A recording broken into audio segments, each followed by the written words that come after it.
जमींदारों, इस सभागार में कुर्सियों पर बैठे हुए समाज के कुर्सीदारों और मंच रूपी चौकी पर बैठे हुए समाज के सम्मानित चौकीदारों,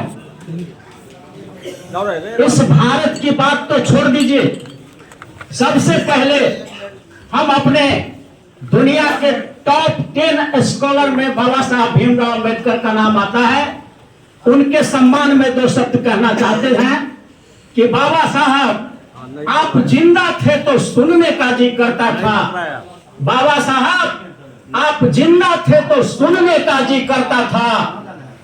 आप नहीं रहे तो गुनने का जी करता है। हे भारत के फूल तुम बिखर गए तो चुनने का जी करता है, चुनने का जी करता है। बाबा साहब भीमराव अंबेडकर भारत के ऐसे हस्ती हैं जिनको पूरी दुनिया जानती है।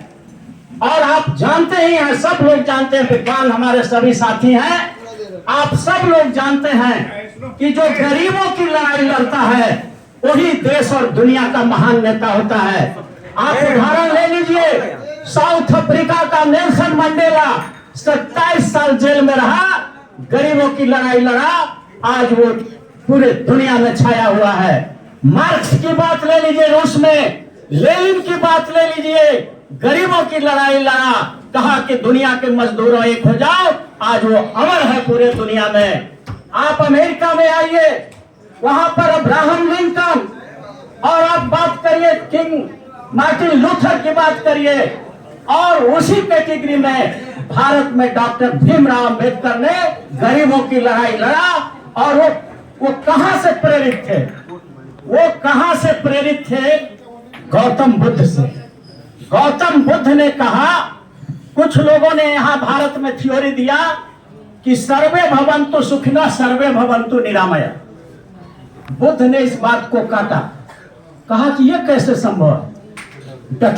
डकैती करने वाला का भी हित हो और जिसके घर में डकैती हो उसका भी हित हो, यह संभव नहीं है। मर्डरर का भी हित हो और जो मर्डर किया है और जिसका मर्डर हुआ है उसका भी हित हो, ऐसा हो ही नहीं सकता।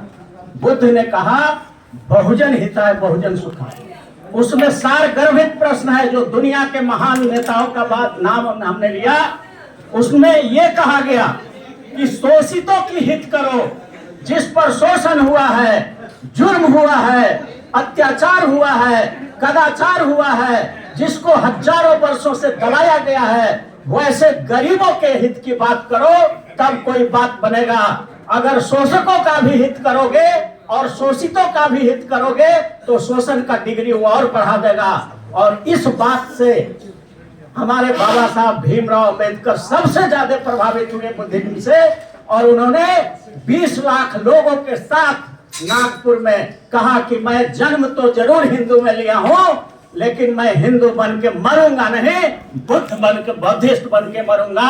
ये परिकल्पना और ये सपना उन्होंने संजोया और 20 लाख लोगों को बौद्धिस्ट बनाया भारत में। उस समय जब भारत में जो है एक विशेष वर्ग का चल रहा था अस्तित्व, तो वैसे स्थिति में बाबा साहब भीमराव अंबेडकर ने हमारे स्वाभिमान को जगाया और उन्होंने संविधान जब लिखा तो आपने देखा होगा भारत के संविधान में उन्हीं गरीबों के लिए उन्हें 16(4) में रिजर्वेशन की व्यवस्था किया, 15(4) में किसी भी तरह का डिस्क्रिमिनेशन नहीं हो, 15 आर्टिकल लाया।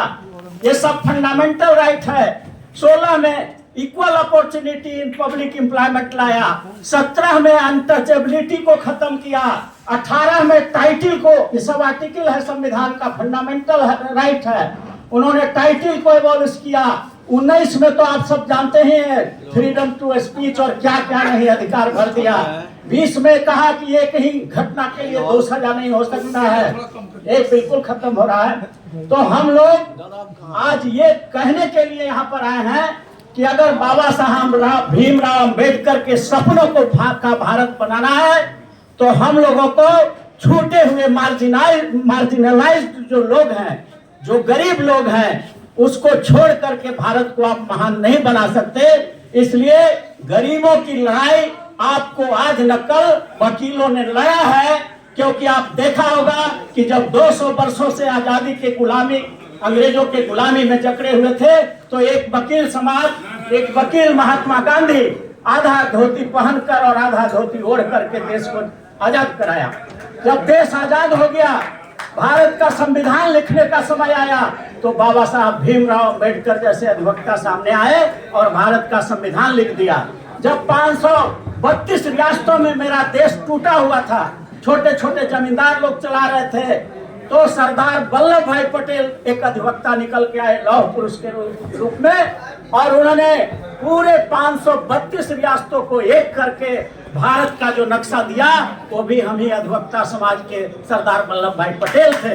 देश का पहला राष्ट्रपति जवाहरलाल नेहरू, देश का पहला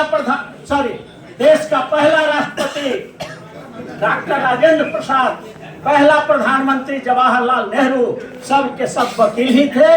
लेकिन आज वकीलों ने देश के विधायिका में जाना बंद कर दिया।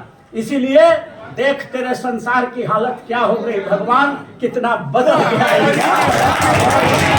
चाहते हैं कि बाबा साहब के सपनों को अगर साकार करना है, तो हम लोगों को सावधान होकर के अपनी लड़ाई को लड़ना पड़ेगा।